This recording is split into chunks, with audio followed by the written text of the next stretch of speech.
안녕하십니까. 저는 버스 기사 김정호입니다. 저는 고속버스를 운행하고 있고요. 몇 달 전에 진짜 특별한 일을 경험해서 사연을 보내게 되었습니다. 이번 기회로 세상에는 정말 좋은 사람이 많다는 것을 알게 되었습니다. 그리고 저도 그런 좋은 사람이 되어보자고 마음먹게 되었고요. 그럼 제가 어떤 일을 겪었는지 한번 얘기해 보겠습니다. 저희 집은 증조 할아버지 때부터 장사를 했던 집안이었습니다. 증조 할아버지는 제가 태어나기도 전에 돌아가셔서 잘은 모르겠고, 저희 할아버지 할머니도 장사를 아주 오래 하셨습니다. 제 고향이 대구거든요. 대구에 있는 시장에서 조부모님은 국밥을 파셨습니다.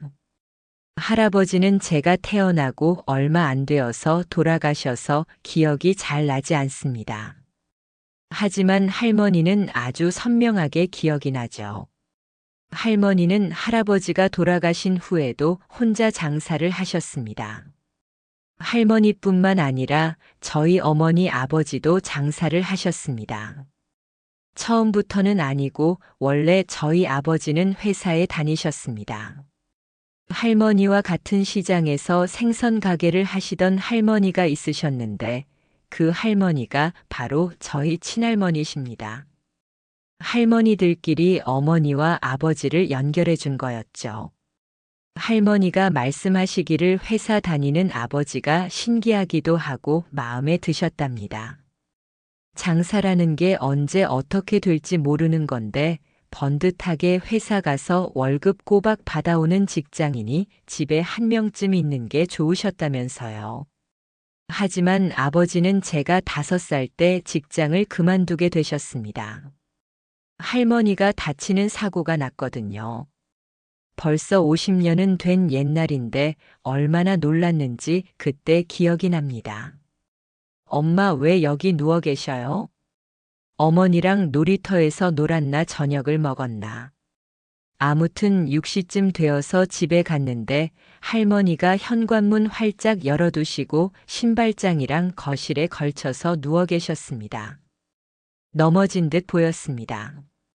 어머니랑 제가 얼른 뛰어갔는데 할머니가 말씀도 제대로 못하시고 끙끙 앓고 계시더라고요. 어머니가 얼른 뛰쳐나가서 옆집 아저씨에게 도움을 요청했고 아저씨 차를 타고 할머니는 병원에 갈 수 있었습니다. 할머니는 장사를 하시다가 은행 볼일을 보러 일찍 장사를 접으셨고 통장을 챙기러 집에 가셨다고 했습니다.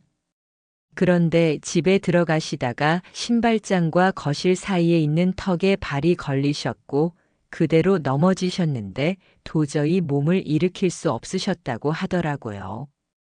병원에서 검사를 받아보니까 갈비뼈 하나가 부러지고 하나는 금이 갔다고 했습니다. 심한 건 아니었는데 연세가 있으시니 통증이 더 잘 느껴지셨을 거고 그래도 잘 안 붙을 거라고 의사 선생님이 걱정을 하셨습니다.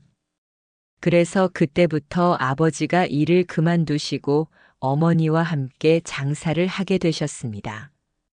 그러면서 자연스럽게 저는 할머니와 지내게 되었죠. 아버지와 어머니는 혀를 내두르셨습니다. 둘이서 하기도 힘든 일을 어떻게 이제껏 혼자 했냐면서요. 가끔 어머니가 가서 도와주시기는 했지만 대부분의 시간은 할머니 혼자 일을 하셨거든요. 그러면 할머니는 그저 허허 웃고 마셨습니다. 할머니와 지내는 시간은 좋았습니다. 솔직히 재밌었습니다. 할머니 따라서 시장에 가면 할머니와 친하신 아저씨, 아주머니, 할머니, 할아버지들이 제게 살갑게 말을 거셨습니다. 내가 국밥집 할머니 손주구나 그러면서 사탕도 주고 젤리도 주고 과자도 주셨습니다. 그래서 재밌었습니다. 하지만 안 좋은 점도 있었습니다. 안 좋다기보다는 조금 답답한 점이었습니다. 할머니는 그렇게 갈비뼈를 다치시고 무릎도 안 좋으셔서 한동안 약을 드시기도 하셨거든요. 그런데도 할머니는 계속 가게에 나가서 조금이라도 일을 도우려고 하셨습니다. 그럴 때마다 저희 부모님께서 집에 좀 계시라고 화를 내셨죠. 엄마, 우리 이제 잘한다니까요. 안 도와줘도 되니까 얼른 들어가셔요. 다리도 아프면서 여기까지는 뭐하러 오세요? 그래도 할머니는 아랑곳하지 않으시고 입을 꼭 다물고 가게 테이블을 닦거나 배달 나가는 국밥을 머리에 이고 나가셨습니다. 그럼 저는 그 옆을 졸졸 쫓아다녔죠. 처음엔 그저 할머니 머리에 올라가서 까딱하는 쟁반이 신기했습니다. 하지만 점점 할머니가 이해되지 않았습니다. 할머니, 엄마랑 아빠가 가게에 오지 말라고 하시는데 왜 자꾸 가요? 할머니, 허리도 아프고 무릎도 아픈데 안 힘들어요? 우리 정우가 그게 궁금했구나. 힘들지. 안 아픈 데가 없어서 잠자고 일어나는 것도 힘든데 여기까지 오는 게 안 힘들겠어? 근데 자꾸자꾸 발이 움직이고 몸이 움직이는 거야. 네. 그게 무슨 말이에요? 할머니가 이 가게에서 평생을 보내서 그냥 움직이는 거야. 정호도 크면 알게 될 거야. 어렸던 저는 그게 무슨 말인지 하나도 이해를 할 수 없었습니다. 단지 그런 말씀을 하면서도 꼿꼿하게 목에 힘을 주고 머리에 쟁반을 올려둔 할머니가 대단하다고 생각했습니다. 할머니와 저의 애틋한 사이는 제가 중학생이 되어서도 여전했습니다. 돌이켜보면 저는 중학생 때 딱히 사춘기가 안 왔던 것 같습니다. 부모님과 또 할머니와도 언제나 사이가 좋았습니다. 그랬기에 더 그 시절이 아련하네요. 아무튼 중학생이 되어서도 집에 할머니랑 둘이 있는 시간이 많았습니다. 그때 할머니 연세가 거의 80이 가까운 나이셨거든요. 저희 어머니가 그 시절에 보기 드문 굉장한 늦둥이여서요. 몸이 성한 것이 없으셨을 텐데도 할머니는 꾸준히 가게에 나가셨습니다. 어느 순간부터는 부모님도 두 손 두 발을 다 드시더라고요. 할머니는 80이 가까운 연세에도 뜨겁고 무거운 뚝배기에 든 국밥 쟁반을 머리에 이고 다니셨습니다. 요즘 같았으면 세상에 이런 일이 나올 법한 일이었습니다. 하나도 아니고 몇 개씩 이고 다니셨으니까요. 세월이 흘러 할머니의 걸음이 많이 느릿해졌다는 것 말고는 변한 것이 없었습니다. 저는 학교가 끝나면 곧장 집에 가지 않고 가게에 가서 일손을 돕거나 공부를 하거나 할머니를 따라 배달을 가곤 했습니다. 그런데 어느 날이었습니다. 가게에 갔는데 마침 할머니께서 배달을 가려던 참이셨습니다. 할머니, 오랜만에 같이 나갈까요? 저랑 나눠들어요. 아이고, 우리 손주 예쁜 교복 다 더러워질라. 이건 할미가 할게. 아이, 괜찮아요. 같이 해요. 그렇게 할머니와 배달 나갈 국밥을 2그릇 반씩 나눠 들고 나갔습니다. 그런데 그 무렵 한창 시장에 골칫거리가 있었습니다. 바로 자전거를 타고 돌아다니는 꼬맹이들이었습니다. 초등학교 고학년쯤 되는 애들이 자전거를 타고 시장 이곳저곳을 누비고 다녔어요. 다들 화가 단단히 나 있는 상황이었습니다. 가뜩이나 좁은 골목골목을 쌩쌩 달리니 당장 무슨 일이 나도 이상하지 않았습니다. 그런데 하필이면 그 무슨 일이 저희 할머니에게 일어나고 말았습니다. 할머니와 재밌게 대화를 나누며 배달을 가고 있는데 어김없이 그 녀석들이 나타났습니다. 그런데 바보 같게도 제가 할머니와 얘기를 나누느라 눈치를 못했습니다. 빠르게 나타난 녀석들은 느릿한 저희 할머니를 빠르고 세게 치고 지나갔습니다. 정말 한순간에 일어난 일이었습니다. 할머니는 머리 위에 올려두었던 쟁반을 놓치시며 넘어지셨습니다. 국밥을 담은 뚝배기가 깨지고 국밥 국물이 여기저기로 튀었습니다. 주변 가게 분들과 지나가시던 손님들이 할머니를 애워쌌고 할머니는 그 자리에서 일어나지 못하시고 꼼짝없이 누워 계셨습니다. 누군가 119에 전화를 해주어서 구급대원이 왔고 주황색 들것 같은 것에 할머니를 눕혔습니다. 그 사이에 어떻게 알고 온 건지 어머니가 오셨고 어머니와 할머니는 그대로 구급차를 타고 병원에 가셨습니다. 제가 할머니를 지키지 못했다는 죄책감이 들었습니다. 집에 가서 밤새 잠을 한숨도 못 잤습니다. 어머니는 다음날 아침이 되어서야 집에 돌아오셨습니다. 엄마 할머니는요? 많이 안 좋으신 것 같아. 당분간 입원하셔야 할 것 같다네. 할머니는 허리를 많이 다치신 건지 아예 거동조차 할 수 없으셨습니다. 그날부터 저희 하루 일과는 전과 좀 달라졌습니다. 학교가 끝나면 가게도 집도 아닌 할머니 병원으로 향했습니다. 할머니랑 이런저런 대화도 나누고 옆에서 공부도 했습니다. 할머니께 드리려고 난생 처음 과일도 깎아봤습니다. 하지만 할머니는 잘 드시지 못하셨습니다. 힘이 드시는지 말씀도 전만큼 잘 못하셨고 하루하루 말라가는 게 눈에 보였습니다. 시간을 되돌릴 수만 있다면 그날 시장으로 돌리고 싶었습니다. 제가 할머니 대신 넘어지고 싶은 마음이었습니다.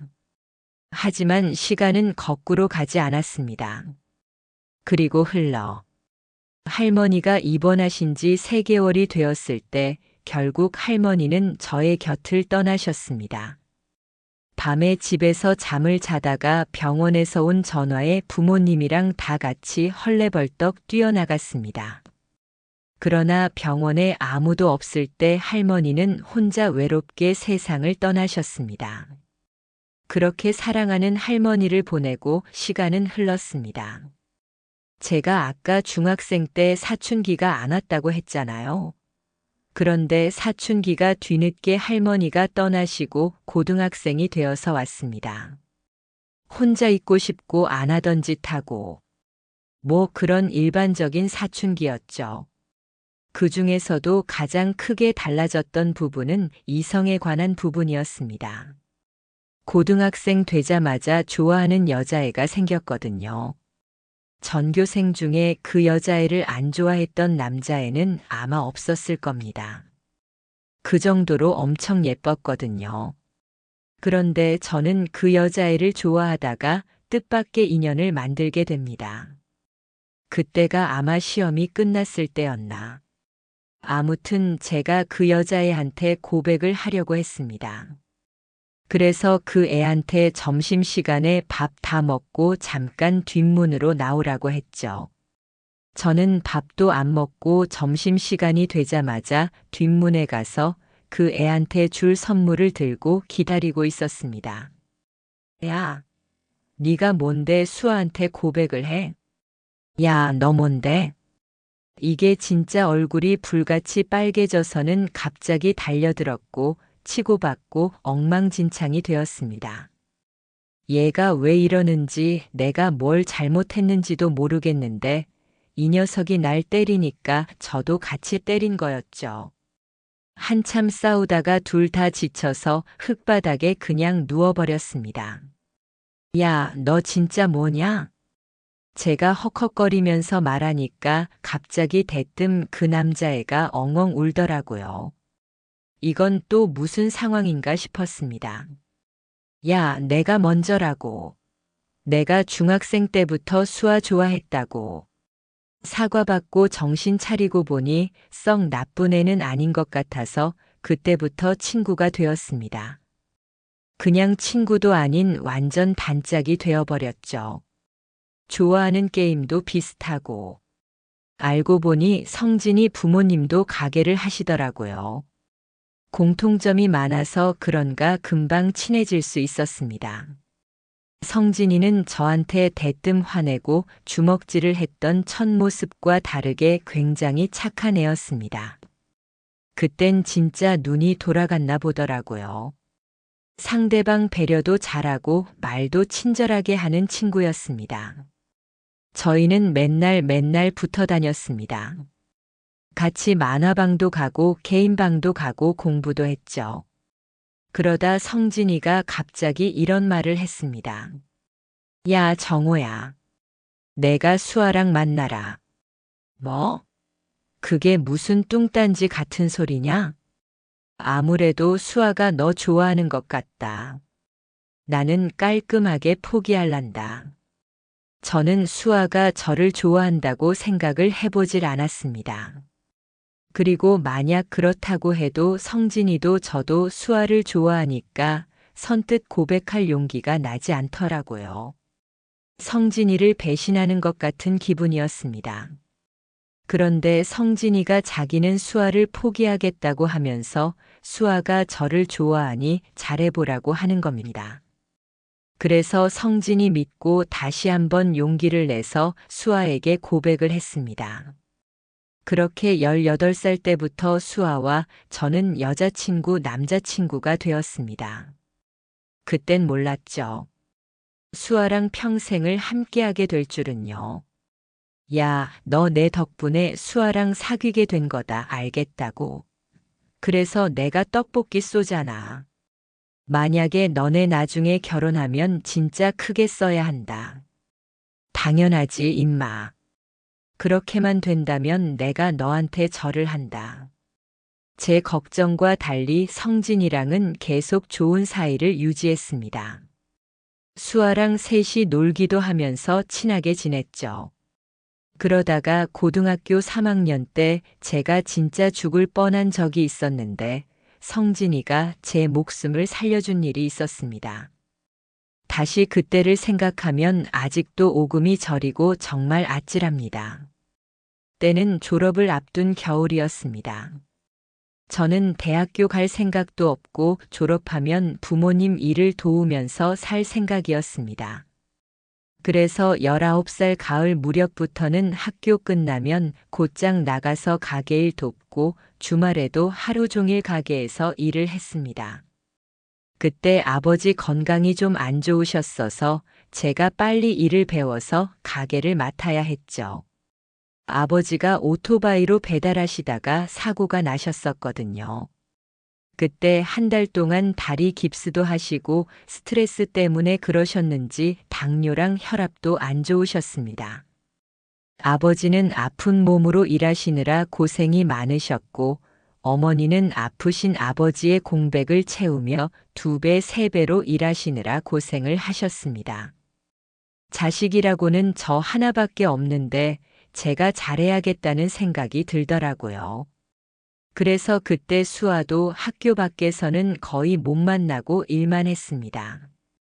그때부터 아침 일찍부터 고생을 하신 부모님은 손님이 어느 정도 빠지면 귀가를 하셨고 제가 혼자 남아 마감을 했습니다. 청소도 하고 냉장고 정리도 하고 시간 되면 다음날 필요한 식재료들도 손질을 해놓고요. 손님 빠진 가게에서 혼자 라디오 틀어놓고 열심히 청소를 하고 있었습니다. 한참 일하다가 시간을 보니까 꽤 늦었더라고요. 잠깐 나가서 둘러보니 주변 가게들이 전부 다 문 닫아서 시장이 어두컴컴한 시간이었습니다. 집에 갈까 하다가 딱히 피곤하지 않아서 테이블에 자리 잡고 앉아서 마늘을 다듬기 시작했습니다. 시간이 얼마나 지났을까? 저도 모르게 잠이 들고 말았습니다. 그런데 제가 진짜 냄새나 이런 거에 둔하거든요. 우유 상한 것도 모르고 그냥 막 먹고 그런 사람입니다. 아무튼 그렇게 둔한 제가 무슨 이상한 냄새가 나서 잠에서 깨어났습니다. 그런데 잠에서 깬 건지 뭔지 눈앞이 뿌옇더라고요. 이게 도대체 뭔가? 눈에 뭐가 낀 건가? 왜 이렇게 뿌옇지? 생각하고 있는데 냄새가 코를 찌르더라고요. 타는 냄새였습니다. 타는 냄새라는 것을 인지하고는 얼른 고개를 들어서 가게 안을 살폈습니다. 어디서 시작된 건지 모르겠는데 화재로 가게 안이 온통 연기로 가득했습니다. 이거 진짜 큰일 났구나 싶어서 벌떡 일어났습니다. 그런데 그 순간 연기를 마셔서 그런 건지 머리가 핑 돌면서 어지러웠고 몸에 힘이 빠져서 그대로 주저앉고 말았습니다. 큰일 났다. 나가야 하는데. 머릿속이 멍멍해지고 눈앞이 흐려졌습니다. 몸에 힘이 들어가지를 않았고 결국 바닥에 엎드리고 말았습니다. 의식이 흐려지는 와중에 나가야 된다는 생각을 계속하면서 가게 문을 계속 쳐다봤고 의식이 완전히 사라지기 직전 가게 문이 와장창 깨지면서 익숙한 목소리가 들렸습니다. 야, 김정호 정신 차려. 그리고 저는 곧바로 기절하고 말았습니다. 기절하기 전 어렴풋이 사이렌 소리를 들었던 것도 같고 수아와 저는 결혼 후 아들과 딸을 낳았습니다. 더할 나위 없이 행복했습니다. 그리고 더불어 많은 책임감을 느끼게 되었습니다. 결혼 후 줄곧 외삼촌의 지인분 회사에 다니던 저는 결혼 후에 회사 사장님에게 운전기사 자리를 소개받았고 더 나은 조건의 중소기업 이사님의 운전기사 일을 하게 되었습니다. 몇 년 그렇게 일하다가 제가 모시던 이사님의 회사가 많이 안 좋은 상황에 처하게 되었고 저는 처자식을 위해 안정적인 일자리를 찾던 중 버스 기사 일을 시작하게 되었습니다. 버스 기사 일은 생각보다 훨씬 더 재밌었습니다. 매번 오직 한 명의 운전기사로서 운전을 하던 제가 하루에 수백 명을 위해 운전을 한다니 사명감이 생기고 더 재밌더라고요. 사실 힘든 일도 없진 않았습니다. 생각보다 버스 기사를 무시하는 분들이 많이 있더라고요. 그런 손님들 보면 회의감도 느끼고 그만두고 싶은 마음도 들었지만 그와 반대로 친절한 손님들을 볼 때면 기분이 좋아서 그 기분 가지고 일했습니다. 제가 일을 하다가 작은 마을버스를 운행한 적이 있었습니다. 그때 제가 일했던 동네가 어르신들이 굉장히 많은 곳이었어요. 시장부터 아파트 단지, 주택가를 도는데 손님들 중 대부분이 나이가 지긋하신 분들이셨죠. 그런 분들 볼 때마다 부모님 생각도 나고 생각만 해도 가슴이 저리는 할머니가 많이 떠올랐습니다. 제게 할머니는 제가 중학생 때 돌아가시기 전 그 모습으로 생생하게 저한테 남아 있었거든요. 주름지고 얇은 피부 힘이 없지만 언제나 저를 쓰다듬어 주시던 손, 뿌리가 휜 파마머리, 여름이고 겨울이고 신으시던 흰색 신발, 내 겉에 두르고 계시던 허리복대 자주 입으시던 보라색 꽃무늬 긴팔 티까지. 그 모습이 나이가 든 후에도 아주 선명하게 머릿속에 맴돌았습니다. 마을버스를 운행하며 어르신들을 만날 때마다 할머니의 모습이 스쳤습니다. 할머니가 그리운 마음에 그런 어르신들을 볼 때면 더욱 친절하게 모시려고 노력했습니다. 시장에서 무거운 짐을 들고 타시는 할머니가 계시면 짐도 들어서 버스 안에 옮겨드리기도 하고 걸음이 느리신 할아버지가 타실 때까지 기다렸다가 부축해 드리기도 했습니다. 마을버스는 매번 비슷한 사람들이 타기 때문에 소통하는 재미도 있어서 더욱 즐겁게 일을 했던 것 같습니다. 그러다가 시내버스도 운행을 하고 그렇게 서울 버스 기사로 몇 년을 보냈습니다. 애들도 크고 제 운전 경력 조건도 맞을 때쯤 고속버스 기사가 되었습니다. 오랜 시간 먼 거리를 운전해야 한다는 단점이 있었지만 따지고 보면 일주일에 근무하는 시간은 길지 않아서 오히려 쉬는 시간이 좀 더 많았습니다. 급여는 조금 더 받을 수 있었고요. 고속버스 운전은 마을버스와는 다른 매력이 있었습니다. 마을버스처럼 매일 타시는 분들이 타시는 게 아니라서 정겨운 느낌은 없었지만 손님들이 대부분 친절하시고 운전해서 가는 길, 오는 길이 고요했습니다. 초반에는 휴게소 들리는 것도 재미있어서 꽤 즐겁게 일을 할 수 있었습니다. 고속버스 운행에 많이 익숙해진 1년 차, 1년 반쯤 했을 때였을까요? 그때부터 대구로 가는 버스를 몰게 되었습니다. 뭔가 기분이 묘하더라고요. 제 고향으로 가는 버스를 운전한다니. 감회가 새로웠습니다. 애착이 가기도 하고요. 아내도 신기해 하더라고요. 아무튼 그렇게 서울에서 동대구로 가는 버스를 운행한 지 몇 달이 되었을 때였습니다. 고속버스를 타시는 손님들 중에는 여행을 가거나 고향을 가거나 며칠씩 일하러 가거나 하기 때문에 짐이 굉장히 많습니다. 그래서 그걸 버스에 실어주는 것도 운전기사인 제 몫이죠. 하루는 여느 때처럼 출발 전에 짐을 넣고 있었습니다. 보통 버스에 탈 때 표 검사를 하거든요. 근데 서울은 하도 크고 사람도 많고 복잡하니까 저희 회사에서 나온 직원이 표 검사를 할 때가 있었거든요. 그날도 직원이 차 안에서 표 검사를 하고 있었습니다. 일한 지 얼마 안 된 젊은 남자 직원이었어요. 그런데 그 직원이 차에서 내려오더니 곤란한 표정을 짓는 겁니다. 정호 기사님, 어쩌죠? 저는 직원을 따라서 버스 안으로 들어가 봤습니다. 버스 제일 앞자리에 한 할머니가 앉아 계시더라고요. 아이고, 기사님. 죄송합니다. 정말 죄송합니다. 내가 지금 가진 돈이 없어서. 내가 대구 가면 줄게요. 정말 약속하겠습니다. 버스비가 너무 비싸서 밥도 못 먹고 급히 탔는데. 미안합니다. 대구 가면 꼭 드릴게요. 할머니께서 떨리는 목소리로 계속 미안하다고 하시더라고요. 표를 안 끊고 차에 타신 거였습니다. 그런 경우들이 많진 않지만 아주 간혹 있습니다.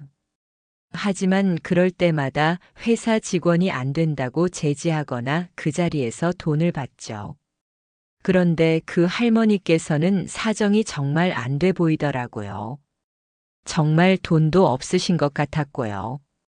그리고 무엇보다 제 마음을 움직인 것은 할머니 머리 위에 올려져 있던 수건이었습니다. 저희 할머니를 많이 봐서 압니다. 머리에 무언가를 올리기 전에 꼭 수건을 올리셨죠. 할머니 옆자리를 보니 커다란 보따리 같은 것이 있었습니다. 발밑에도 뒤로 매는 가방에 검은 비닐봉지가 있었고요. 순간 저의 할머니와 겹쳐 보여 매몰차게 할머니를 대할 수가 없었습니다. 할머니, 그러면 여기 맨 앞자리는 너무 위험하니까 저쪽에 가서 앉으세요. 식사도 못 하시고. 어떻게 해요? 얼른 가서 앉으세요. 할머니. 아이고, 고맙습니다. 고맙습니다, 기사님. 내가 대구 가서 우리 사위한테 꼭 버스값 달라고 할게요. 꼭 약속하겠습니다, 기사님. 할머니께서는 눈물까지 글썽이시면서 감사의 인사를 하셨습니다. 얼른 할머니의 짐을 중간에 있는 자리까지 옮겨드리고 안전벨트 하는 법도 알려드리고서 출발을 하게 되었습니다. 그런데 운전하고 가는 내내 할머니가 하신 말씀이 계속 신경 쓰이더라고요. 식사를 못 하셨다는 말씀이요. 무슨 급한 일이 있으신 걸까? 걱정하면서 운전을 했습니다. 그러다가 휴게소에 도착하게 되었습니다. 저는 제일 먼저 내려서 할머니를 기다렸습니다. 할머니께서 화장실에 가시려는 참인지 느릿하게 내려오시더라고요. 저는 얼른 할머니를 모시고 휴게소 내에 있는 식당으로 갔습니다. 할머니, 뭐 좋아하세요? 따뜻한 갈비탕 괜찮으세요? 아니면 비빔밥 이런 거 좋아하세요? 네. 그건 왜? 아유, 할머니. 식사도 못 하셨다면서요? 저 배고픈데 같이 밥 한 끼 먹고 가요. 저는 얼른 할머니를 모시고 식당에 가서 따뜻한 국물이 있는 갈비탕을 시켜드렸습니다. 할머니께서는 처음에는 머뭇거리시더니 제가 앞에서 제 밥을 크게 한술 떠서 먹자 그제서야 마음이 좀 놓이셨는지 식사를 시작하시더라고요. 할머니는 정말 배가 고프셨는지 고개도 안 들고 열심히 식사를 하셨습니다. 15분이라는 짧은 시간이었지만 돌아가신 할머니와 밥을 먹는 기분이었습니다. 빠르게 식사를 마친 할머니와 저는 차로 돌아왔습니다. 버스는 다시 출발했고 출발하고 10분쯤 지나서 룸미러를 보니 할머니께서 잠들어 계신 모습이 보였습니다. 그 이후로는 마음이 편했습니다. 그렇게 편안한 마음으로 대구로 열심히 달렸습니다. 대구에 도착하고 손님들이 모두 내린 후 할머니께서 제일 마지막으로 내렸습니다. 할머니께서는 무거운 보따리를 머리 위에 이고 위에 또 가방을 메고 검은 봉지를 주렁주렁 들고 힘겹게 내리셨죠. 기사님, 여기 언제까지 있어요? 아니다. 통장 번호 알려주면 내가 우리 사위한테 돈 붙여달라고 할게요. 그런데 할머니, 그 상태로 가실 수 있으시겠어요? 아이고, 이래 보여도 한 개도 안 무거워요. 괜찮아요. 제가 지금 바로 안 올라가 봐도 되거든요. 댁이 어디세요? 제가 모셔다 드릴게요. 말로는 안 무겁다고 하셨지만 누가 봐도 무겁고 힘들어 보이셨거든요. 그런 할머니를 모른 척 할 수가 없어서 댁이 있는 곳까지 모셔다 드리게 되었습니다. 그런데 할머니께서 말해주신 주소로 같이 대구 버스를 타고 가는데 익숙한 동네더라고요. 바로 제가 살았던 동네 근방이었습니다. 와, 할머니. 신기하네요. 저도 옛날에 여기서 살았었는데. 아, 그래요? 우리 사위가 여기 토박이라. 딸내미가 시집와서 이사 왔어요. 그러시구나. 할머니와 함께 버스에서 내려서 걸어가는데 분명 제가 살던 동네였는데도 참 많이도 바뀌었더라고요. 부모님하고 같이 서울로 올라간 뒤로는 한 번도 대구에 내려올 일이 없어서 그때가 처음이었는데 새삼 세월이 많이 흘렀구나 싶었습니다. 익숙하면서도 어색한 동네를 걷던 중 할머니께서는 한 아파트로 들어가셨습니다. 그 아파트도 제가 대구에 살 때는 없었던 아파트였습니다. 아파트 단지에 막 들어섰는데 저 멀리서 누군가가 이쪽을 보면서 달려오며 외쳤습니다. 장모님. 할머니께서는 금세 표정이 환해지셨습니다. 저 사람이 사위구나 생각하면서 꾸벅 인사를 하고 고개를 들었습니다. 그런데 이쪽으로 점점 가까워지는 사위의 얼굴이 너무나도 낯익더라고요. 처음엔 어디서 본 것 같다 싶다가 점점 가까워질수록 가슴이 벌렁일 정도로 그 얼굴이 익숙했습니다. 사위가 할머니 앞에 딱 서서 웃는 순간 그 사이에 어린 시절 얼굴이 번뜩 떠올랐습니다. 야, 너 성진이냐? 제가 왜? 지자 사위가 눈을 커다랗게 뜨고 저를 쳐다봤고 곧 소스라치게 놀라면서 소리쳤습니다. 김정호. 제 고등학교 때 단짝 둘도 없던 친구 성진이가 나이 50줄이 되어서 제 앞에 서 있는 겁니다.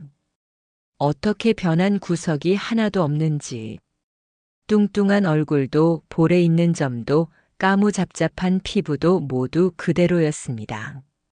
할머니께서는 도대체 이게 무슨 상황이냐는 듯 어리둥절한 표정을 지으셨고 저는 얼떨결에 성진이 집까지 들어가게 되었습니다. 그리고 지난 30년간 성진이가 어떻게 살았는지도 듣게 되었습니다. 제가 없는 대구에서 성진이는 대학교를 다녔습니다. 그놈 원래 글 쓰는 솜씨가 좋았거든요. 그쪽으로 대학을 간다고 하긴 했는데 합격했다는 소식은 못 들었습니다. 그런데 대구에 있는 대학에 합격을 했고 잘 다니던 중에 성진이 아버지가 돌아가셨답니다. 그래서 그때부터 미친 듯이 일을 했다고 하더라고요. 어머니랑 같이 가게 일하면서 진짜 몇 년 동안 하루도 못 빼고 일을 했답니다. 그러다가 어머니 건강까지 안 좋아지고 그래서 제 결혼식에 못 왔다고 하더라고요. 상황이 너무 어려워서 전화조차 못했다고요. 전화하면 안 좋은 처지에 대한 한탄만 할 것 같아서 그냥 혼자 삭혔다고 합니다. 그러다가 어머니까지 돌아가시고 재개발로 가게까지 잃었다고 했습니다. 포장마차를 10년 가까이 하던 성진이는 작은 꼼장어 집을 운영하고 있다고 했습니다. 서울에 혼자 계신 장모님이 내려오신다는 걸 알고 있었다고 하더라고요. 그런데 사정을 듣고 보니 성진이의 장모님께서 댁에서 나와 터미널에 오셨는데 글쎄 지갑이고 뭐고 다 놓고 와서 돈이 없던 상황이었던 겁니다. 장모님에게 저와의 일을 들은 성진이는 정말 고맙다면서 버스비와 갈비탕 값을 꺼내서 줬습니다. 그게 뭐라고 안 받으려고 했지만 성진이와 다시 만난 게 기뻐서 이 돈을 받고 이걸 빌미로 다음에 소주 한 잔이나 하자고 하려고 받았습니다. 서울로 올라오는 길. 곰곰 생각해 볼수록 신기하더라고요. 그래서 그 다음에 대구에 내려갔을 때는 제가 그날 서울에 안 와도 되는 상황이었어서 성진이네 꼼장어 집에서 같이 한잔하게 되었습니다. 긴 세월이 지났지만 옛날로 돌아간 것처럼 즐거운 시간이었습니다. 그로부터 며칠 후 성진이한테 전화가 왔습니다. 정호야, 우리 다시 만난 거 글로 좀 써도 되냐? 글. 뭐. 그래라. 몇 시간 뒤 성진이가 문자로 어떤 사이트 주소를 보내주더라고요. 저희가 다시 재회한 것을 정말 글로 써서 인터넷에 올린 것이었습니다. 그땐 별 대수롭지 않게 그런가 보다 하고 말았더랬죠.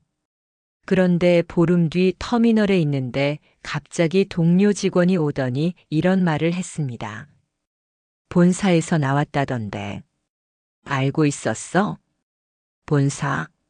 왜? 글쎄다, 그건 모르겠네.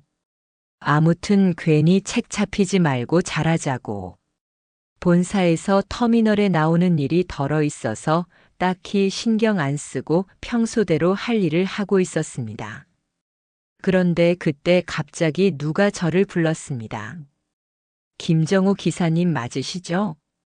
본사에서 터미널에 자주 나오지만 세상에 회장님이 나오는 건 처음 있는 일이었습니다. 적어도 제가 일하는 동안은 한 번도 없었거든요. 교육받을 때 봐서 얼굴은 알고 있었던 터라 입이 딱 붙어버렸습니다. 내가 무슨 잘못했나? 싶어서 가만히 있는데 참 뜬금없는 이야기를 하더라고요. 글쎄, 인터넷에 올라간 글을 잘 봤다는 겁니다. 인터넷? 무슨 말인가? 하고 한참을 생각하고서야 성진이가 쓴 글이라는 것을 알 수 있었습니다. 회장님은 그거를 보고 감명받았다면서 저 같은 기사가 있어서 든든하다고 하더라고요. 제가 뭐 딱히 한 것도 없는데 너무 과분한 칭찬을 받는 것 같아서 버거웠습니다. 그런데 회장님이 갑자기 품에서 봉투를 2개를 꺼내셨습니다. 이건 눈치 보지 말고 쓰시고 계속 열심히 해주세요. 감사합니다. 그럼 이만 가보겠습니다. 하시고는 자리를 떠나버리셨습니다. 이게 대체 무슨 경우인가? 이건 대체 뭔가? 싶어서 봉투를 열어봤습니다. 그러니까 한 봉투에는 백화점 상품권이 들어 있었고 또 하나의 봉투에는 제주도 여행권이 들어 있는 겁니다. 제가 뭐 한 게 있다고 이런 걸 받나 싶어서 정말 받아도 되는 건지 한참을 고민했습니다. 성진이한테 전화해서 말하니까 잘 됐다, 잘 다녀와라 하더라고요. 그런데요. 여행권이 한 명분이 아니라 5명이 갈 수 있는 거였습니다. 그러니까 회장님 뜻은 저와 제 아내, 그리고 성진이와 재수 씨, 성진이의 장모님까지 같이 다녀오라는 것이었죠. 이걸 어떻게 해야 할까 상의하려고 성진이한테 전화한 건데 성진이가 이런 말을 하더라고요. 와, 나 제주도 한 번도 안 가봤는데. 그래서 가야겠다 싶더군요. 얼마나 바빴으면 제주도 한 번을 못 가봤겠어요? 저도 뭐 신혼여행 때 한 번 다녀온 게 전부지만. 어쨌든요. 그래서 저희 5사람은 날 좋은 봄날에 비행기 예매하고 같이 2박 3일 동안 제주도 여행을 다녀왔습니다. 그게 벌써 작년이 되었네요. 저와 성진이네는 여전히 좋은 친구로 지내고 있습니다. 30년 만에 만났지만 그간의 공백이 하나도 안 느껴지게 잘 지내고 있어요. 성진이는 여전히 멋지고 좋은 친구입니다. 성진이와 만나면 고등학교 시절로 돌아가는 기분이 들거든요. 당연한 일을 했을 뿐인데. 덕분에 성진이도 다시 만나고 보너스도 받고 여행도 다녀와서 작년 한 해가 참 뜻깊었습니다. 앞으로도 이런 마음으로 손님들 모시면서 열심히 달리는 버스 기사가 되도록 하겠습니다. 감사합니다.